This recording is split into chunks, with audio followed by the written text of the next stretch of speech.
Hello, and welcome to the Road to Autonomy Podcast. I am your host, Grayson Brulte. The Road to Autonomy Podcast is brought to you in part by Florida Internet and Television. It's time to cut the tax on tech. Hello, and welcome to the Road to Autonomy. I'm your host, Grayson Brulte. On today's episode, we're absolutely honored to have Bobby Hambrick, founder and CEO of AutonomouStuff and Chief Autonomous Officer, Hexagon. Welcome to the podcast, Bobby. Hello, Grayson. Thank you for having me. You're very welcome, and I'm super excited to talk to you about the early days of AutonomouStuff and tell the story that a lot of individuals don't know, that me as a fellow entrepreneur makes me proud, makes me smile.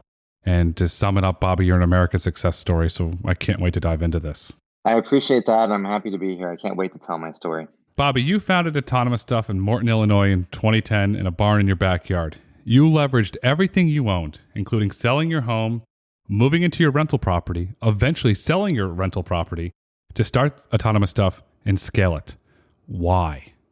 Why? What a great question. So I was born with this kind of natural, innate motivation and this drive to succeed. So I've always taken this fearless approach to accomplishing whatever task I had on hand.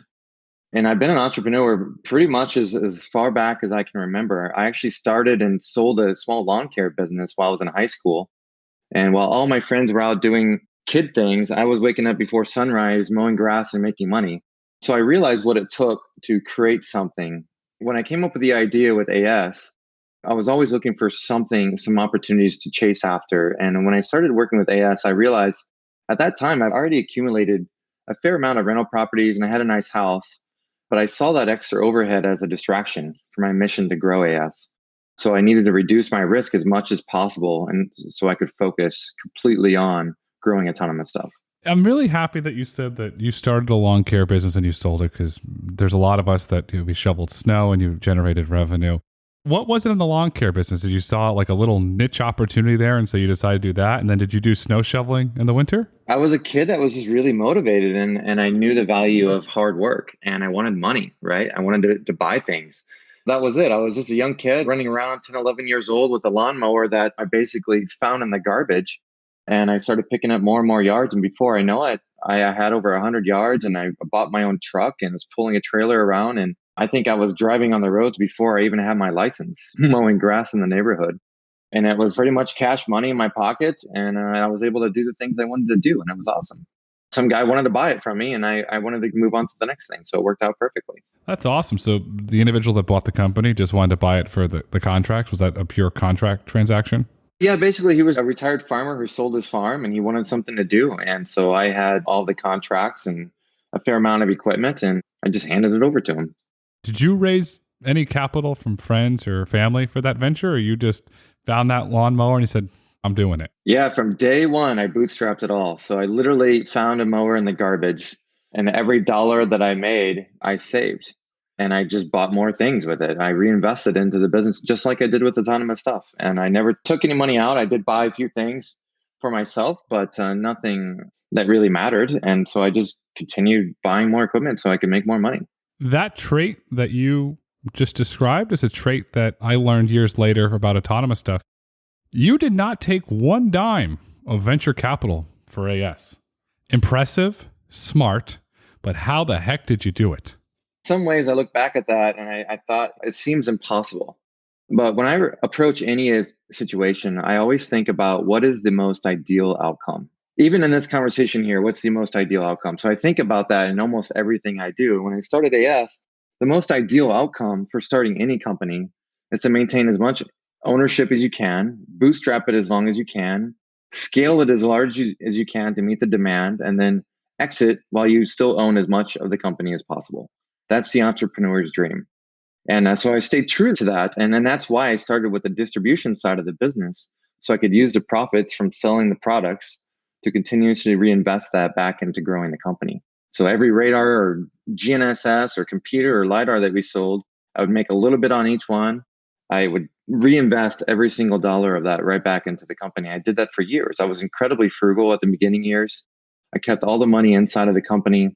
And in fact, this is another fact that you may not know. AS was profitable every single month since I founded it until the day we sold it. That doesn't mean that every month we made lots of money, but we were profitable every single month since the day that I founded the company. I need you to repeat that because that's impressive. You were profitable every single month since you founded the company. Is that correct? Correct. Yeah. For the 10 or so years that I was running the company, there was not one month that I wasn't profitable. Why is every venture capitalist, Wall Street executive not banging down your door and saying, we need Bobby Hambrick to run our company because he understands how to scale a business and he understands how to run a profitable business? Bobby, you're doing what me as an investor stands up and cheers, and I have the giant biggest smile on my face right now. But you're an outlier in the market today. Yeah, I mean, I don't know why. I think we've lost that old school way of doing business. And I think that that's incredibly valuable skill set to have. I mean, we have a lot of extremely smart people. I've had an opportunity to work with the most brilliant minds in the world. But in some cases, I feel like we've lost our sense of common sense.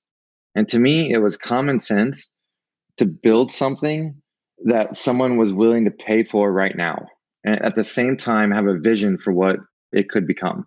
That's how I look at everything is, of course, we invest into things that will bring a profit in the future. But in the meantime, I always want to have a lead customer. Even when we do that, I want someone to sign up for it prior to investing into it. That's the approach that I've always taken. It doesn't always work, especially for ideas that are truly transformational of an entire industry, but they work quite often. And I think that this is something that if I can pass on anything to other entrepreneurs, this is a skill set that I want to pass on.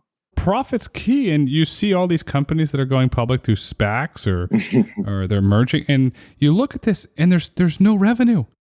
There's no profit. There's no revenue. They're just losing money. Why? I don't understand this fascination with, as Jim Cramer calls them, the Robin Hood crowd, of why they constantly want to invest in a company that all they do is lose money. It's like you might as well put it in a dumpster and burn it, if that's your approach. Yeah, I mean, unless there's some alternative way of them profiting from it that is not clear, it is hard to understand. And I think that maybe people just have too much money or they don't have anywhere else to put it. I, of course, want to put money into places where I know I'm going to get it returned or a very good chance of it. And when Hexagon bought AutonomouStuff, Hexagon is a unique company because they also only want to buy companies that are profitable. And so they're uniquely positioned, they're highly profitable, and they're in a great position in the industry. I agree with that. And I want to go back to your roots here for a second. You've said several times common sense is the way that you run your business for profitability. Is that because of your Midwestern roots that it was ingrained in you from your childhood of that philosophy? I think about that a lot. I do believe that because of how I was raised, played a huge impact of who I have become. For me, I think it blows my mind sometimes when I'm interviewing engineers or talking to engineers who have never had a screwdriver in their hand, right? Have never fixed something, never worked on anything. They went through school and they graduate from a well-known university. Everyone is looking for these engineers. And then you put them in front of a workbench and they have no idea what they're doing. And so I think that we're missing this hands-on kind of approach to a lot of things that we're building and creating in the world. That's kind of a natural evolution, maybe as technology evolves more and more towards software. But I still think it's important that you know how to fix things and make things happen. That's how you build this kind of common sense.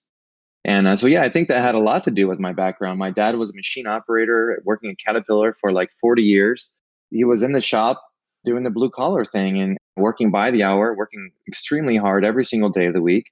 So I realized that hard work and common sense can get you a long ways. To be a successful entrepreneur, being smart is not enough. You have to be able to understand how things work. And even more important, which I also say is common sense, is the power of the relationships that you have. And I think that also might come from the Midwest culture, is that I believe that the power of relationships is way underrated today and is maybe the most important skill set you can have. You're 100% right about the power of relationships. And so my wife is from the Midwest. She's from Indiana.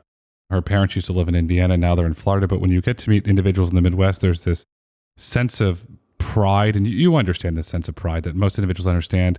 And there's a big sense of honesty, discipline, and hard work. My father-in-law, similar to your father, he didn't work at Caterpillar, but he worked in the steel mills his whole life. And boy, was that hard work. He started all the way from there to becoming a salesman. And it's ingrained in the culture there that this is a sense of pride for these individuals. It doesn't matter if they got 102 fever. they're going to that office because it's such a sense of pride for them. Yeah, absolutely. I think that might be changing a bit with the current generation. But yeah, I mean, that's absolutely the roots that I have. And one of the reasons why I stayed in Morton, why I grew the business and scaled the business in Morton is because of that. And because I wanted to surround myself by people who were extremely loyal and dedicated and passionate. Another fun fact, Grayson, is I don't think I lost an employee for years. For 7 or 8 years, I don't think that anyone left the company. And that's an incredible thing. And also really important when you're growing a company is that you have consistency in your workforce and you have the people that really care and are passionate about what they're doing. So I think that was also another reason why I stuck around Morton and another reason why that culture is important to me. Morton's a town of just roughly 16,000 individuals that live in Morton. And here's this high-tech company, born and raised and operating in Morton. What is it like when you go into the grocery store or to the coffee shop or anywhere in the town? Is there this sense of pride that, yes, this was done in Morton and here's an American success story that stayed true to its roots? Absolutely. As you can imagine, in the area that I'm operating the business in, we are one of the sexiest things that are happening in that area. However, I will say that we are surrounded by amazing companies. So in the region, there's probably 400,000 or 500,000 people. Companies like Caterpillar and State Farm are there. Komatsu is there as well. John Deere's not that far away. There's plenty of great employers in the area, which was good for me because I needed to hire great people. But yeah, there's a great sense of pride. I mean, I have the mayors of the surrounding communities on my speed dial, right? I can call them, I can have coffee with them, I can share ideas with them, they can share ideas with me. They were there to support me from the beginning before I proved that I could do anything. And that was awesome and also very important. Because it says that they believe in their residents to do great things. And if I'm an elected official and I see that you're acquired by Hexagon, I'm getting a little nervous, but I want to read something to you because Michael Ritter, the president of Hexagon Position Intelligence, said the following to the Peoria Journal upon the acquisition. We are not planning on abandoning the Peoria area. Quite the opposite. We plan on expanding. We are going to stay in Peoria for good. When the mayor called you up, was it like, thank you, thank you, thank you, thank you? What was that like after Michael put out that statement to say that Hexagon is fully committed to the Morton and Peoria areas? Well, that was one of the credentials that I had for selling the company is that if I'm going to sell to a larger company, I want to take care of the people that I've hired. They're like family to me. Like when we were scaling the company, we were small for a long time, but we were like family together, right? We took care of each other. And so I always stayed true to that. I wanted to make sure that whatever decision I made always impacted them. And that I wasn't going to make a decision that didn't also benefit the people around me and the people that helped enable this company to get to where it was. And I didn't do it by myself. I was surrounded by great people. So I made sure that Michael Ritter, who is my current boss, actually met the mayor of Peoria, met the mayor of Morton. I wanted them to have face-to-face conversations so they knew what they were dealing with and who I was bringing into town. And Michael's been great. He's stayed true to that. We have expanded in the area. We continue to hire despite the COVID season that we're in. We have a development tractor running around in the cornfields around Morton. That wouldn't have happened without being located there, which was awesome. And we're doing demonstrations with mining customers all over the world right there in Morton, Illinois. And it's just cool to be able to bring that level of coolness to this area. A lot of my employees would never have even traveled out of Illinois, maybe if it wasn't for AutonomouStuff. And now they've had a chance to travel all over the world, China and beyond. It's been awesome. And think about the positive impact from those travel experiences are going to have on your employees and their children when they show photos and tell stories where mom and dad were. It's going to not just benefit your employee, but it's going to benefit their entire family. And it's going to have a really positive impact on that community when they can share those stories. Absolutely. I hear stories quite often where some of my employees are sitting around the dinner table with their family or extended family, and they're talking about their trip to Singapore or Japan.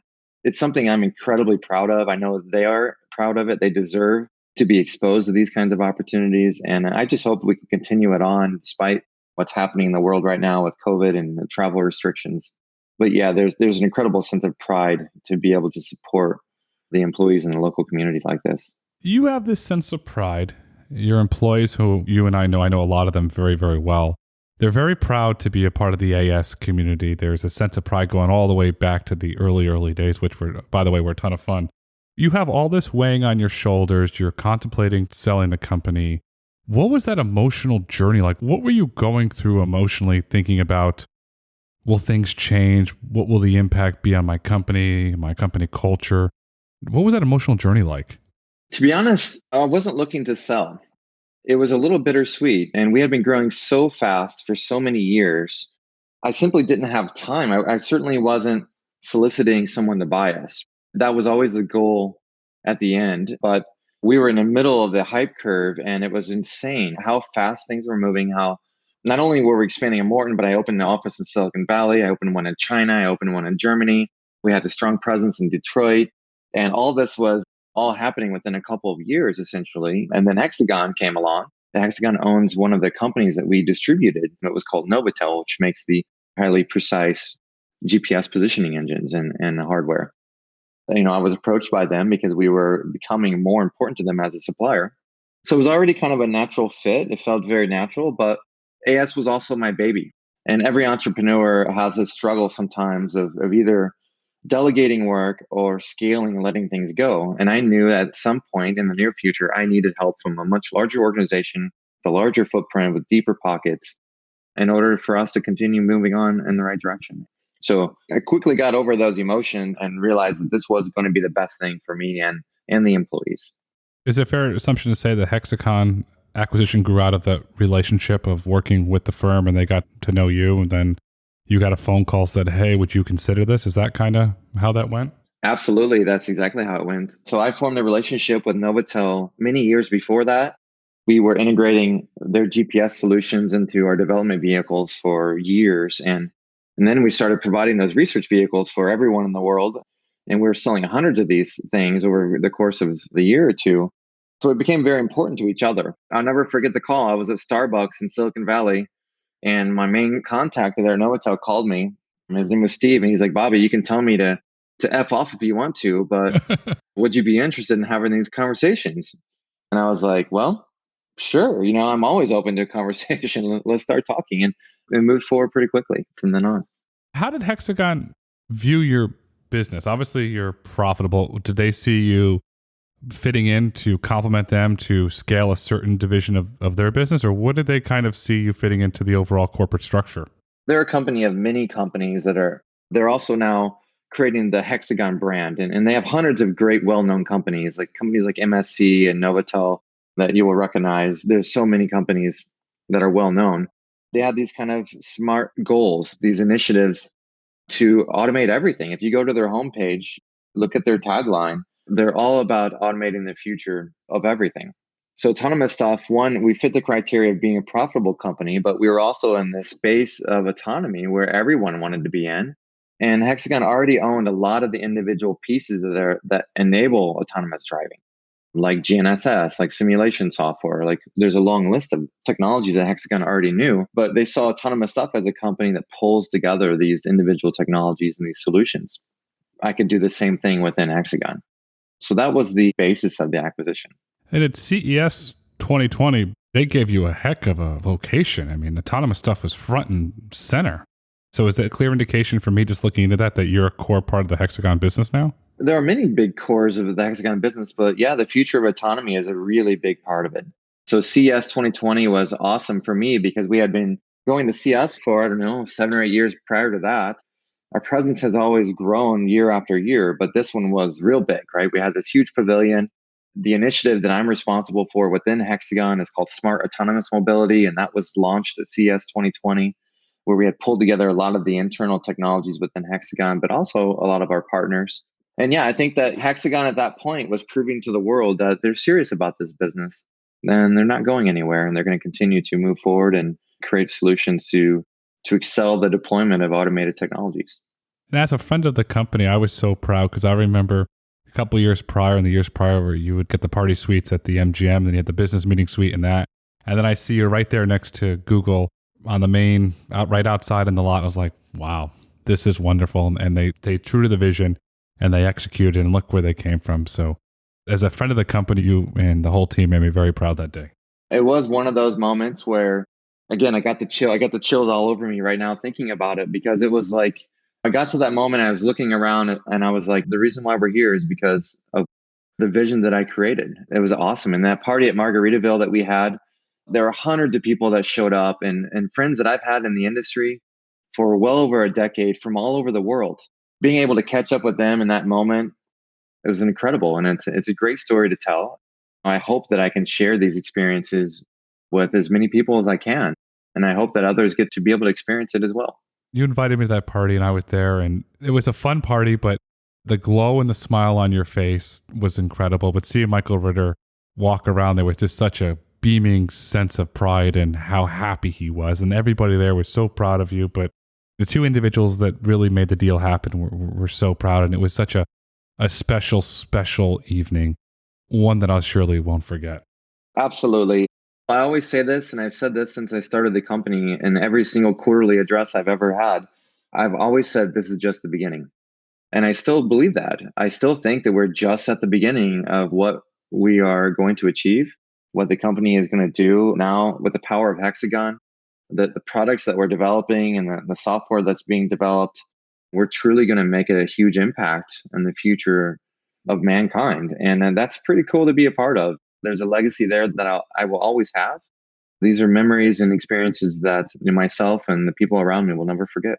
And your children are going to be proud, and when they're in school learning this stuff, and it'll be fun. Well, my daddy created that, and we're both fathers, and we're like, oh, okay, this is kind of cool. It's like one of those moments that gives you the chills there. Yeah, exactly. Has your management style changed post-acquisition? Absolutely, it has. When you're scaling up a startup company that's expanding globally, I had to be able to make incredibly quick decisions based on very little information, right? It was 100% based on gut feeling and intuition. We had talked prior to starting to record the podcast, but this fearless approach to doing everything, the balls that you have to do that kind of thing are, it's unprecedented, right? Working under a larger company, it's a much different, right? You can't take the same risk in the same way as you can in small company. And because there's a lot more to lose, the stakes are much larger.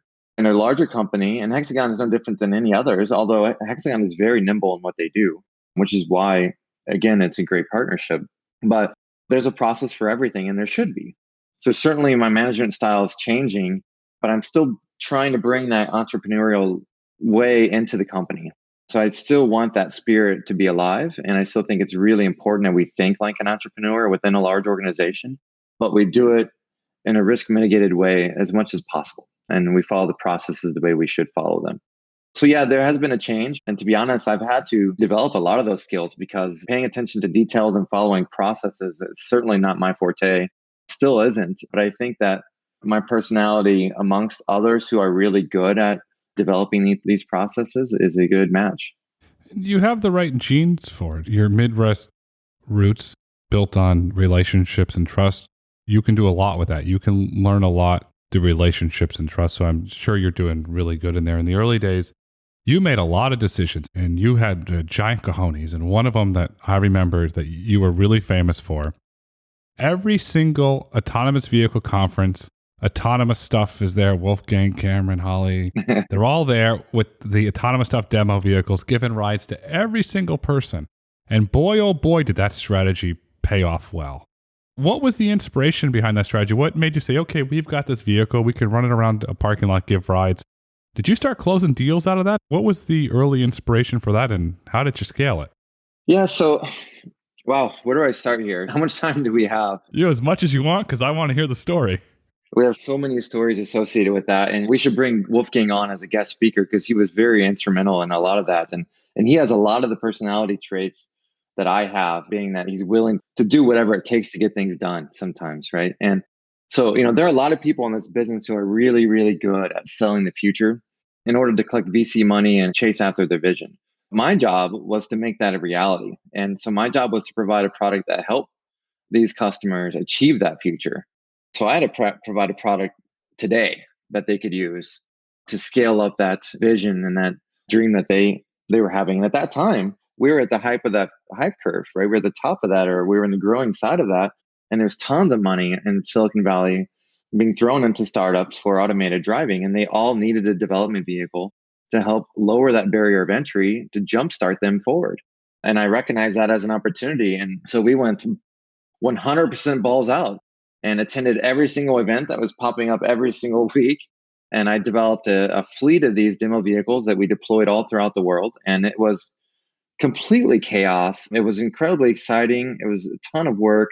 My integration engineers that I had on staff, they were working so hard day in, day out to make sure we were able to do that and support those live demos. And it was amazing. But what we were able to do is provide something that saved the industry years. And it absolutely expedited the industry forward. It was an incredible time. And we should have a beer sometime. And I have so many stories about Wolfgang, what he had to do to put himself in the right position to sell those cars. But it was awesome. I'm definitely going to take you up on the beer because it's going to be good. And I want to go stand this live demo thing for a minute because not only did you help move the industry forward during this massive hype curve, but you built trust with elected officials. We've partnered several times on these demo vehicles, and when we did the SAE demo days in LA through LA Commotion, and we put elected officials in those cars. And the sense of pride and trust they had in that technology because you made that vehicle available, that impact will be felt for generations for what you did on that front. So thank you for that. And I'm glad you sold a lot of vehicles, but you did a lot more good for society and industry as a whole by building comfort with elected officials. So thank you for that. Yeah, I think that was a big part of what we were doing. If you want a bright future that lasts a long time, you got to make sure people believe in the technology and trust in the technology and get their hands on it. And not that we were showing production intent solutions, they were very much research vehicles, but at least they had an opportunity to feel that vision instead of just looking at PowerPoints or listening to people talk about it.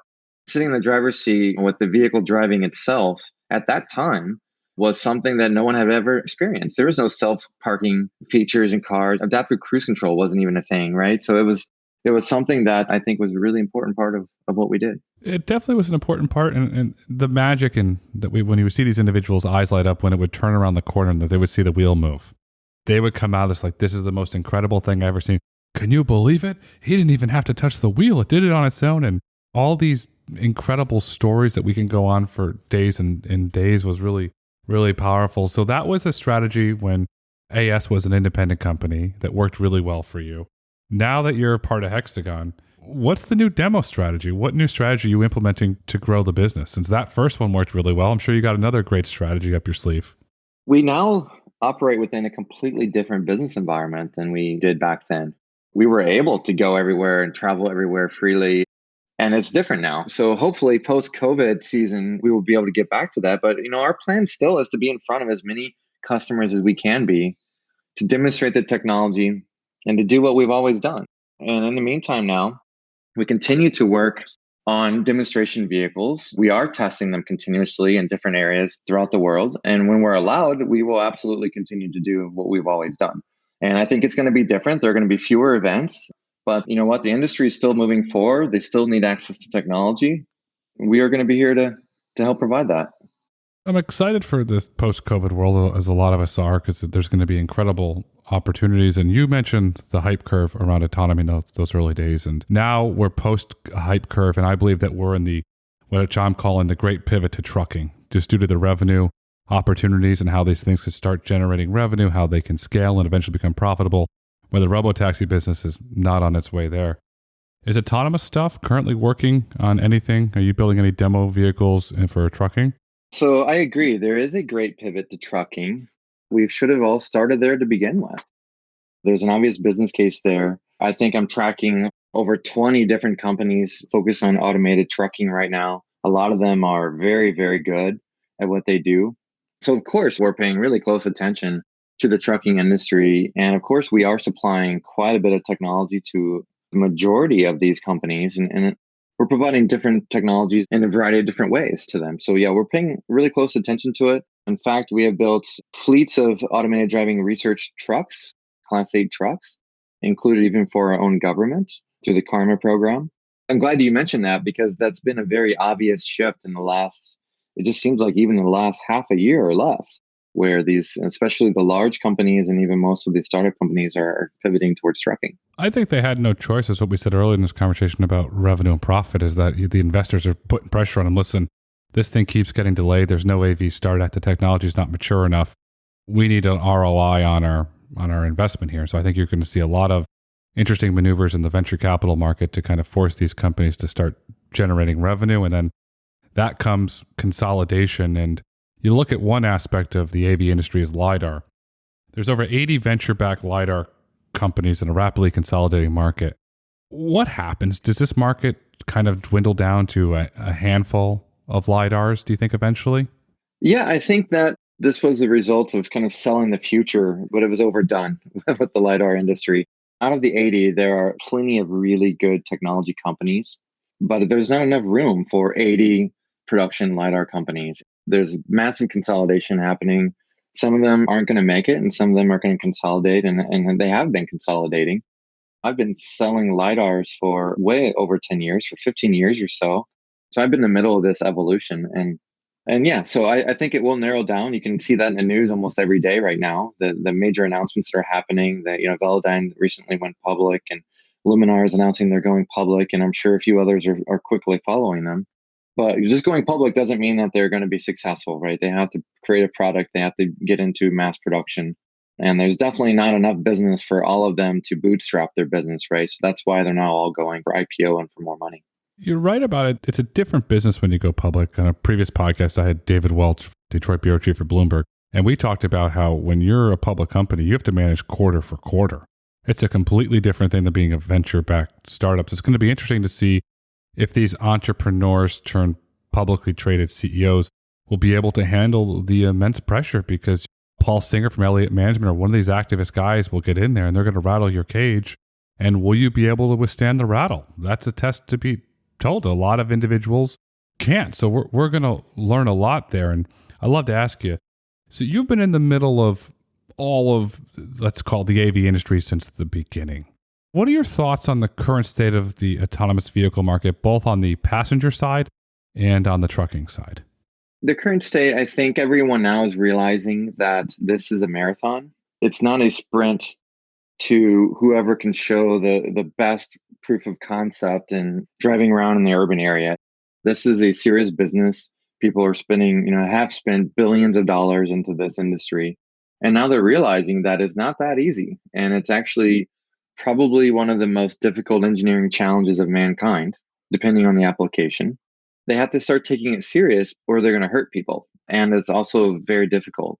So there's a huge shift towards slowing down, understanding the business models, and making sure everything is done safely.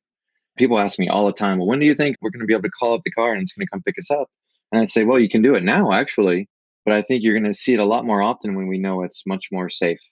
So that's the major trend that I see happening right now, is that companies are getting better at building the software within a process and understanding that it's going to take a little more time than they originally thought.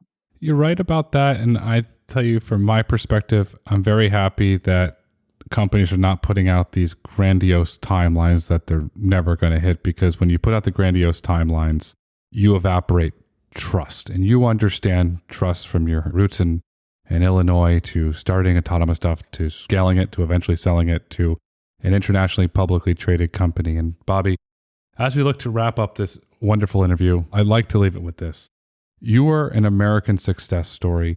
You are an individual that entrepreneurs should look up to because you did it. And as Frank Sinatra once famously said, you did it your way. To entrepreneurs who want to start businesses and do it their way, stay true to their roots, what advice would you have for them? Well, thank you for that. By the way, it's rare that I think I'm the American success story, but I do believe it, that I've lived that American dream. And I would say, make sure that you understand before you start a business, that you understand what your ideal outcome is, not only in your business, but also in your personal life. So starting and growing a business can and should be fulfilling and satisfying and a whole lot of fun, but it's not the way of life for everyone. So make sure that you start with that clear end in mind before you even get started, because I still think life is really short. You need to have that work-life balance. So make sure you understand where you're going to go in business, but also in personal life. Just because you're smart doesn't mean that you can start and run a business. And the world of being a true entrepreneur requires a large variety of skill sets that most people don't naturally have. So take a good, deep look at yourself and make sure that you're built and ready for it. And you have to have that clear vision in mind. And I can go on, Grayson, on what advice I would have for startup companies and entrepreneurs. Make sure you're incredibly motivated. You have the energy to constantly be pushing forward. Be very passionate about what you're doing. be able to maintain tough when the going gets rough. And at the same time, you have to be confident no matter what kind of challenge is in front of you, and have fun doing it in the meantime, and then try to enjoy the process while you're in it. You have to have fun, and you have to have that balance. So you're 100% right. And you have to look at what is the impact on your family. But life is short, but sweet for certain. And so the future's bright. The future's autonomous. And Bobby, thank you for coming on and sharing your wonderful story around the founding of AutonomouStuff. Thank you very much. It was my pleasure. Thank you for having me. You're very welcome. Thank you for listening to the Road to Autonomy podcast. If you've enjoyed listening, please rate, review, and subscribe on your favorite podcast platform. Want to get in touch? Follow us on Twitter at Road to Autonomy or email podcast@brulteco.com. The Road to Autonomy is produced by Brulte & Company. The views and opinions expressed on the Road to Autonomy podcast do not necessarily reflect the views and opinions of Brulte & Company. The content discussed on this podcast is for informational purposes only and should not be taken as legal, tax, investment, or business advice.